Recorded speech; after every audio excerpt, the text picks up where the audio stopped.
Hi, thanks for joining me. I'm Mindy Mandell, and this is all about Platonism. On this channel, each video I talk about one of Plato's dialogues. Last week, I started to introduce the Parmenides, and we're going to continue with that dialogue today. So what we saw last week was the introduction, and we saw that Parmenides was talking to Socrates when Socrates was a very young man. And they were talking about the various difficulties that Socrates was having at that time about what we know in academia as the theory of forms or ideas, things in themselves or absolute realities. There are lots of various difficulties that you have when you try to imagine the relationship between things in our physical world and these absolute realities in the intelligible world. We don't really know what to make of these things in themselves, what that means. And that section of the dialogue ended with Parmenides giving some advice to the young Socrates. He told Socrates that he should exercise himself in that practice that we know as dialectic. So that's where we ended last week, and that's where I'm going to pick up today. So here's what Parmenides says about dialectic. And by the way, all of the translations that I'm using here, as with last week, are from Thomas Taylor. Now, before I read this quote, let me just set it up a little bit. So last week we saw that Parmenides had come to town with one of his students, a man named Zeno. Parmenides, the historical Parmenides, has a poem called On Nature, in which he makes the case that reality itself is one. And then his critics had pointed out a bunch of difficulties that would arise from that if you look at it from a purely logical perspective and from our physical world, with the assumptions of our physical world and the assumptions of time and space. So Zeno, to counter that, wrote a paper arguing that what would follow if reality itself were many. And that was discussed last week, but this is the example Parmenides is using here in this quote. He says, if we should exercise ourselves with this hypothesis, taking as an example, if there are many things, then here are the questions we should ask ourselves. What ought to happen both to the many with reference to themselves and to the one with respect to itself and to the many? And again, if many are not, we want to consider what will happen both to the one and to the many, as well as to themselves as to each other. Okay, there's a whole lot packed into that. It's actually all just one long sentence with lots of punctuation. So it's very hard to figure out what's going on here. So let's map it out. These are the 8 questions that he just outlined in that last quote. So our example, if the many exist. And we want to ask ourselves what is true for the many in relation to itself and to the one. And then we would ask ourselves what would be true for the one in relation to itself and to the many. And then we want to think of the same 4 questions if the many doesn't exist. Now, it's kind of hard to think about what would follow if the many doesn't exist. It's hard to ask yourself, well, if it doesn't exist, then what's true for it? It's a weird question. And so I think it's helpful to think of it not existing more in the sense of not functioning. And then you can start to think about what would follow from that. Okay, now using the many here was just an example. So let's take that out and just use X. So now this is the basic format that you can follow anytime you try a dialectical exercise. And last week what we saw was that Parmenides had recommended to Socrates that he try this with what is beauty, what is justice, what is equality. Pick any of the absolute realities that you wish and try it out. And it is a good exercise, so I recommend it. So this is the basic formula, the basic blueprint that we're following. Now notice that here I did not put opposites. Many and one are opposites. But more often than not, we're going to think of it more in terms of others. Like if you were to use greatness, like we saw in the example last week, you wouldn't necessarily compare it to smallness. That doesn't necessarily give you anything useful to work with, but it may be curious to see that if greatness itself exists as an absolute reality, and you have to think of it in those higher terms, what does it mean for each realm of reality? How does it function? And then the others might be soul, might be individuals, it may be humans at the physical level. So you can think about, if these absolute realities exist, how does it affect our lives? And so soul, or if you're looking at soul, you might look at body as the others. And so you can choose what the others is. It depends on what you want to explore, what you want to think about. Okay, now let's take a look at how Parmenides began. So this first he laid out for us, let me just go back for a minute. He laid out for us this basic structure, and now he's going to give an example of it. So here's how he begins. He asks, whence then shall we begin? And what shall we first of all suppose? Are you willing, since it seems we must play a very serious game, that I should begin from myself and my own hypothesis, supposing concerning the one itself, whether the one is or whether it is not, and what ought to be the consequence? Okay, so instead of the many, he's going to start from his own hypothesis. Now, I do just want to point out here briefly that there is some debate in academia as to whether or not Plato was consistent with the historical Parmenides, because the poem that the historical Parmenides is most famous for, the one called On Nature, that one is putting forward the idea that reality itself is one. What we're going to see here today is that Plato goes actually a step beyond that, starting not from reality, but from the cause of reality. So some people argue that Plato's Parmenides goes farther than the historical Parmenides. But I've also heard the case made that the historical Parmenides did hint that beyond reality is this cause. And so they would argue that Plato's Parmenides is consistent with the historical Parmenides. I'm not going to get into that debate. It's not really important for us to understand this dialogue because we're going to be focusing on Plato's Parmenides. Okay, I just wanted to point that out. Okay, going forward now, I will confess that this is a very difficult video for me to make because this dialogue really doesn't lend itself to this format, to be honest with you. It's so abstract and so difficult to wrap your head around to even figure out what he's doing here that it really ideally requires a line-by-line reading with frequent stopping to ask questions to make sure everyone's on the same page. It's so abstract that you're going to find yourself filling in the blanks with your own ideas, and so it makes it very easy for people to go in different directions from one another. So it's a very challenging one, and again, it doesn't really lend itself to this format.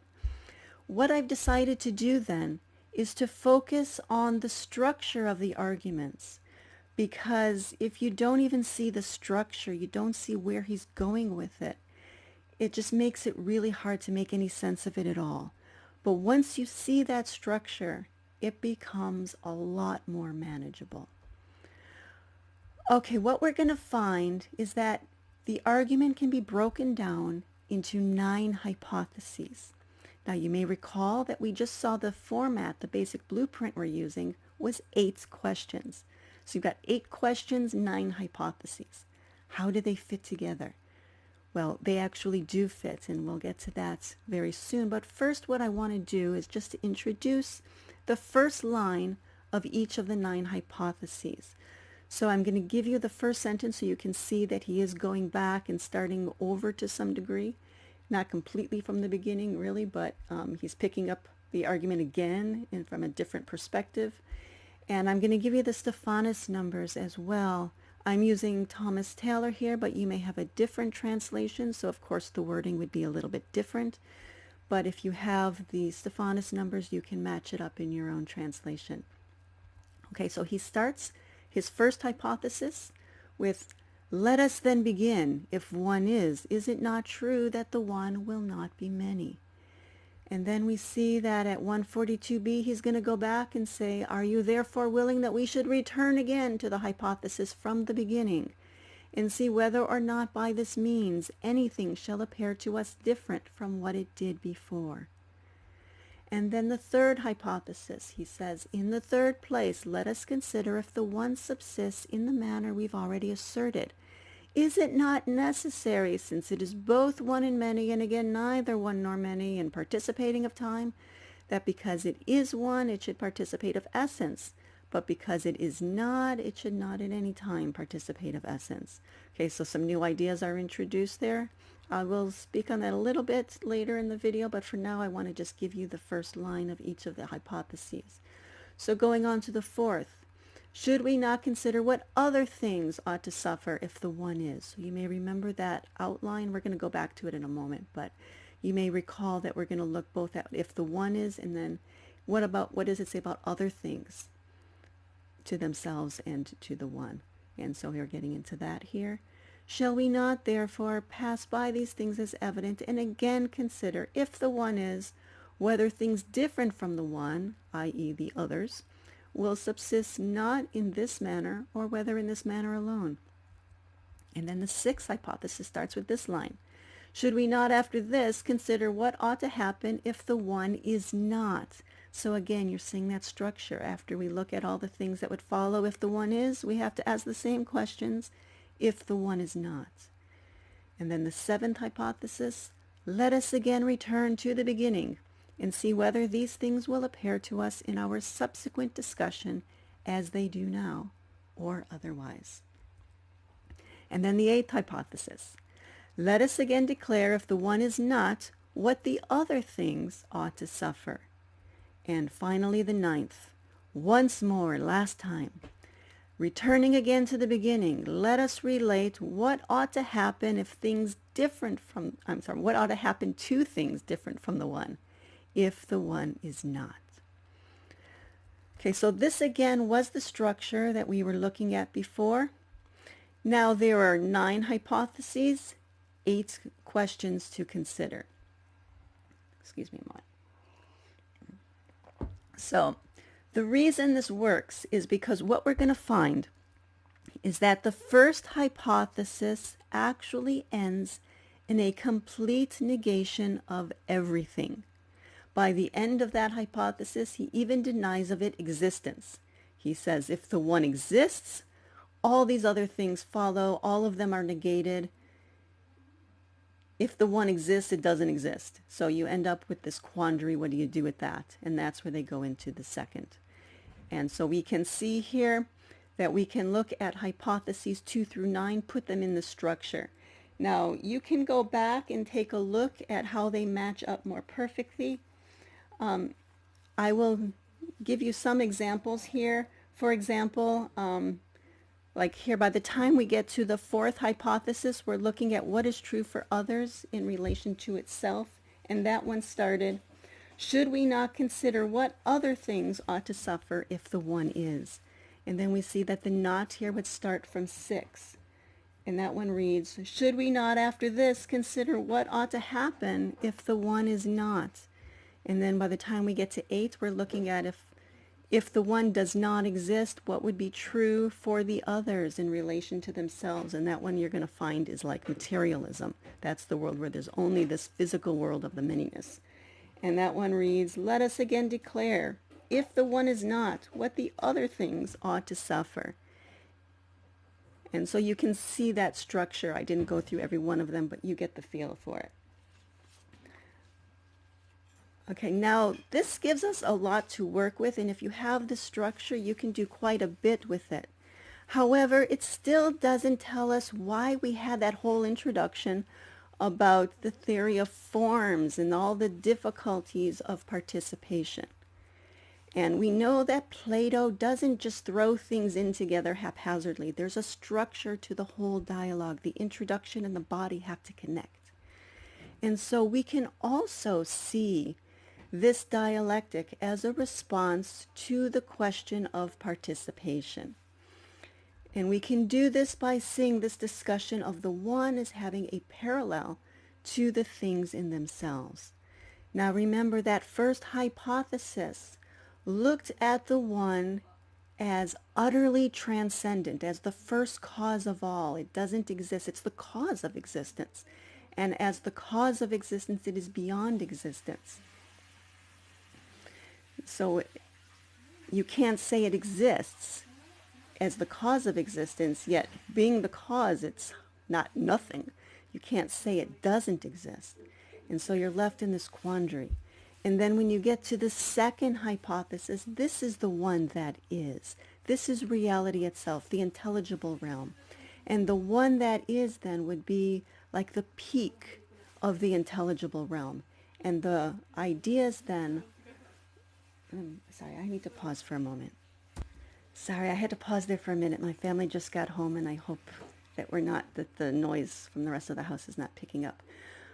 So talking about the one that is, this is the intelligible realm, and so this is the home of the ideas or the things in themselves. So when we talk about absolute realities, we're actually talking about what in this dialogue is called the second hypothesis. And this will help us get out of what we saw last week as the third man argument. There the example was greatness itself. So we saw that each time we have a concept of great itself, we have to add it to our collection. And that's because the second realm is the one as immanent. But if you understand that there must be a cause beyond it, something that allows it to be. And by the way, in metaphysics, we often talk about causes as being prior to or beyond the realms that they cause. Our language doesn't really allow us to escape from this vocabulary of time and space. We talk about the first cause as prior to, which of course is a temporal term, or we talk about the first cause as beyond reality, which of course is a spatial term. We have to understand that we don't mean it in that way because we're talking about what is beyond time and space. And so it's inevitable that, of course, we're not meaning it in that sense. Metaphysics literally means beyond the physical world. So that's where we're trying to go with it. And so we have to keep that in mind and try to keep our assumptions about time and space out of our considerations, out of our contemplations. It's very easy to get sucked into that when you're using these terms like prior to or beyond. But we have to keep reminding ourselves that we are actually expanding the definitions of these words and thinking of them in a different sense. When we talk about cause in the metaphysical sense, when we talk about prior to or beyond, we mean it in the sense of being the conditions that allow something else to be. We're not talking about time and we're not talking about space. Okay, with that in mind, then the first cause is prior to reality itself. And therefore, if there's a parallel for each of the ideas or things in themselves, then they too have a transcendent cause that is prior to or beyond. There's the conditions that allow that absolute reality to be. And seeing that allows us to jump out of the whole third man arguments difficulty, to see that we can jump outside of it. There's something transcendent that is the cause of it. And that allows us to start developing a more mature understanding of the whole theory of ideas. And then we also, I'll just throw in here also the third hypothesis. This is the one is soul. This is the one that was in time and out of time. We see that soul is, it's eternal in essence, but its activity is in time. It exists in being, but its activity is in becoming. So it exists and it doesn't exist. Then you can go through all of the different hypotheses in this way. Okay, one last thing I want to talk about, the vocabulary of metaphysics. When you get into the substance of each of these hypotheses, again, it's really abstract, and for some people it's a real struggle to wrap your mind around what's going on here and to try to figure it all out. There are certain terms that are important in metaphysics, and they're going to come up again and again in each of the hypotheses, and they come up throughout any discussion of metaphysics. And so you want to see how these terms are being used, and you want to see how they differ also from each realm, or each of the hypotheses, which represents a realm. And you want to think about what is their connection to one another. So I'm going to run through a bunch of these terms. Now, some of you may find it all very dry. It's very hard for you. So maybe it's like eating your vegetables. You just got to do it because it's good for you. But I think most of us enjoy this aspect of metaphysics. That's why we're drawn to Platonism. So let's play. Let's take a look at it. Starting off with one and many.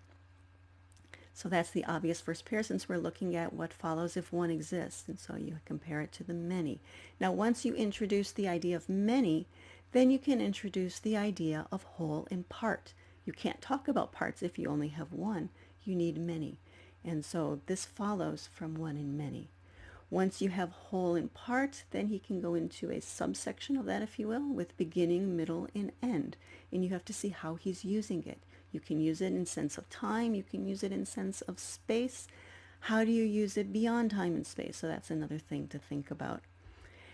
Once you have this idea of beginning, middle, and end, you can start talking about a limit, because a beginning and an end are limits on something. So then you can bring in the terms limited and unlimited. Once you have those, then you have like a limit is like a container that holds something. And so you can bring in the idea of being in itself or in another. Once you have this idea, you can also bring in the idea of rest and motion. If something is in itself, it is at rest. If it's moving into something else, it's in motion. You can also bring in the idea of same and different. If something is at rest, it's in the same place. Whereas if it's moving, if it's in motion, then it's moving to different places. And so you can bring in the ideas of same and different. From same and different, you can get to like and unlike. Some think of this as a step down from same and different. Like is not the same as same, because like includes some things same and some things different. From here, you can also bring in equal and unequal. And he's also going to talk about the lesser and the greater when he talks about the unequal. And so again, you can see how the relationship, when you have the language of same and like, you can start talking about equality and inequality. And then finally, time. And when you're talking about what is equal or unequal, you can talk about it again in terms of power. You can think about it in terms of space. You can think about it in terms of time. And when you bring in time, you can start talking about younger and older, or of the same age. Okay, so that's the kind of vocabulary you're going to see used. And you're going to see different relationships used at different realms of reality. So it's very curious how he does it, and you want to follow that and see how these terms are used from one hypothesis to the next, and ask yourself what this tells you about the unfolding of reality and the realms of reality as a whole, reality as a whole. Okay, so that's an introduction to the Parmenides. I hope you find that helpful. Please take a look at the dialogue, and I imagine you'll have some difficulties. Feel free to drop me an email if you have one, or if you want to. And also, if you want to leave a comment for me or for other people watching the video, leave something in the comments section. If you don't already subscribe, I do hope you'll think about it, because I do put out a new video each week. Next week, we're going to go on to the sophist. I actually already recorded the first video of the sophist, because I recorded that before I realized that I did them out of order and I should have gone back to the Parmenides. So that one is saved, and it will be out next week. Yeah, and I may have some computer difficulties. I may have some difficulty. Hopefully everything will be fixed by the time the second sophist video comes out, but it is possible that it will be a different format if I have to do it on my tablet. So I'll just give you that forewarning, but hopefully everything will be fine and we can continue with this structure. So anyway, next video is already set up for you, and my computer's going into the shop, but it's already set up for you. So I hope you'll join me next week. Thank you very much.